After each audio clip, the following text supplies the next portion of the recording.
बिस्मिल्लाहिर्रहमानिर्रहीम। अस्सलाम वालेकुम। उम्मीद करती हूँ आप सब खैरियत से होंगे। ये देखें, आज हमने बनाई है झटपट शनवारी दुम्बा कढ़ाई। ये बहुत मज़े की बनती है और बहुत इजी भी बनती है। आप इसको एक दफ़ा बना के ज़रूर ट्राई कीजिएगा और मुझे कमेंट्स में बताइएगा आपको मेरी वीडियो कैसी लगी। चलिए इसको बनाना स्टार्ट करते हैं। यहाँ मैंने आधा किलो दुम्बे का गोश्त लिया है। इसको मैंने कुकर में ऐड कर दिया है। साथ ही मैंने इसमें 1 टीस्पून नमक का ऐड किया है और 2 गिलास पानी का डालकर हमें इसको 20 मिनट के लिए पकने के लिए छोड़ देना है, कुकर में सीटी लगाकर। ये देखिए 20 मिनट के बाद हमारा गोश्त कुछ इस तरह से तैयार हुआ है। इसको हम कढ़ाई में ऐड कर लेंगे। यहाँ मैंने 3 अदर टमाटर लिए हैं, वो भी मैं कढ़ाई में ऐड कर दूँगी।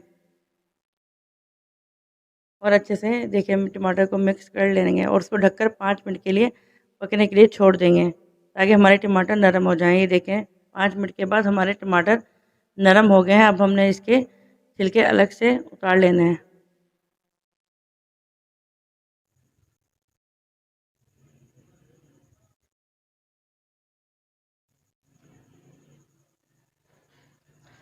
ये देखिए हमने सारे छिलके उतार दिए हैं टमाटर के। अब हमने इसको अच्छे से मैश कर लेना है टमाटर को। ये मैंने 1 टेबल स्पून लहसुन का ऐड किया है। 1 टीस्पून मैंने इसमें अदरक का पेस्ट ऐड किया है।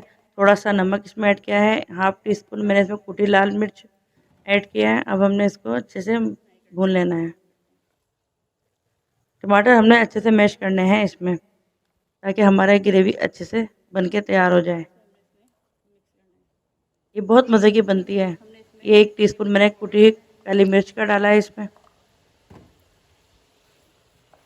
आप एक दफ़ा इसको ज़रूर बनाइएगा। ये मैंने 3 से 4 अदद हरी मिर्चें डाली हैं इसमें।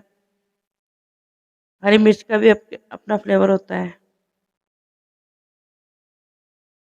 अब हमने हमारी मटन शनवारी कढ़ाई बनकर तैयार हो गई है। अब हम इसको डिश आउट करते हैं और आपको दिखाते हैं। ये देखिए हमारी दुम्बा शनवारी कढ़ाई बनकर तैयार हो गई। ये बहुत मज़े की बनती है। आप इसको एक दफ़ा मेरे तरीके से ज़रूर बनाइएगा और मुझे कमेंट्स में बताइएगा कि आपको मेरी रेसिपी कैसी लगी। मेरी वीडियो को लाइक और शेयर ज़रूर कीजिएगा और मेरे चैनल को सब्सक्राइब करना मत भूलिएगा। मिलते हैं अगली वीडियो में। अल्लाह हाफ़िज़।